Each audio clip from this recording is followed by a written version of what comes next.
Program 7 hari untuk manajemen stres.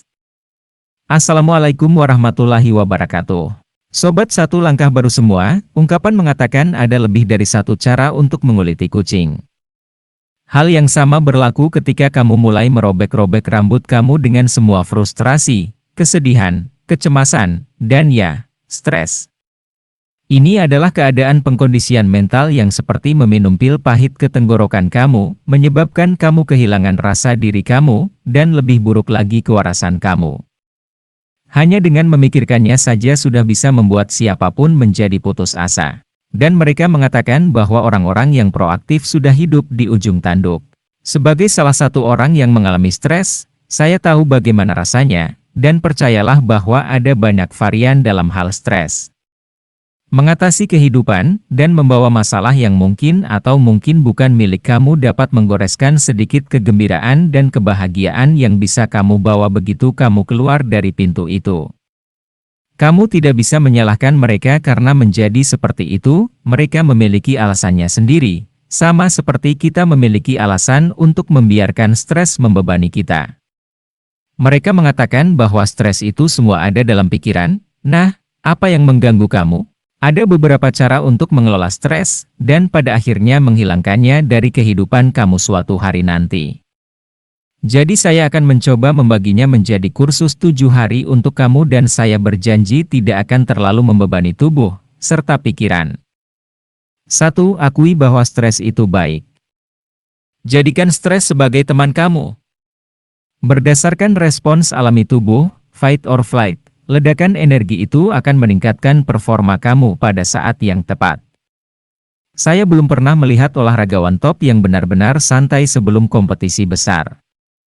Gunakan stres dengan bijak untuk mendorong diri kamu sedikit lebih keras ketika itu sangat berarti. 2. Hindari stres bersin. Orang yang stres bersin menyebarkan kuman stres tanpa pandang bulu dan sebelum kamu menyadarinya, kamu juga terinfeksi. Lindungi diri kamu dengan mengenali stres pada orang lain dan membatasi kontak kamu dengan mereka. Atau jika kamu punya kecenderungan, bermainlah sebagai dokter stres dan ajarkan mereka cara mengelola diri mereka sendiri dengan lebih baik. 3. Belajar dari yang terbaik. Ketika orang-orang di sekitar kehilangan akal sehat, siapa yang tetap tenang? Apa yang mereka lakukan secara berbeda? Bagaimana sikap mereka? Bahasa apa yang mereka gunakan? Apakah mereka terlatih dan berpengalaman? Cari tahu dari jauh atau ajak mereka mengobrol. Belajarlah dari manir stres terbaik dan tiru apa yang mereka lakukan. 4. Berlatihlah pernapasan berat yang dapat diterima secara sosial.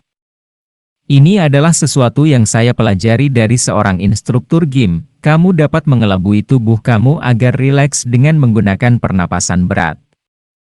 Tarik napas perlahan-lahan selama 7 hitungan kemudian hembuskan napas keluar selama 11 hitungan.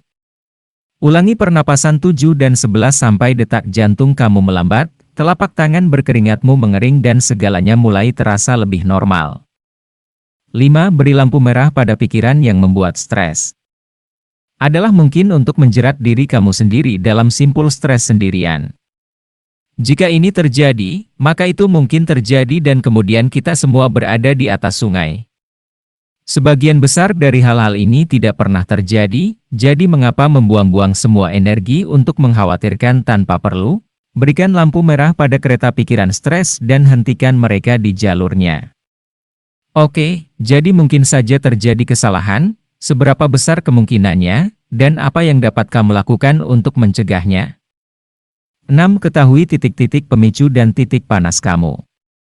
Presentasi, wawancara, rapat, memberikan umpan balik yang sulit, tenggat waktu yang ketat.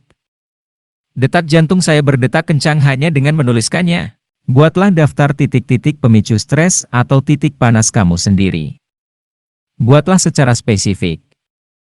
Apakah hanya presentasi kepada audiens tertentu yang membuat kamu stres?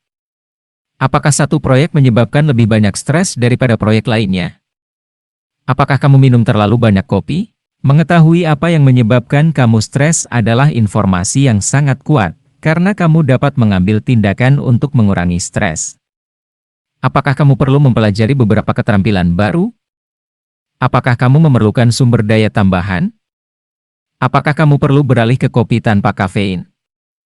7. Membakar lilin di satu ujung. Kurang tidur, pola makan yang buruk dan tidak berolahraga mendatangkan malapetaka pada tubuh dan pikiran kita.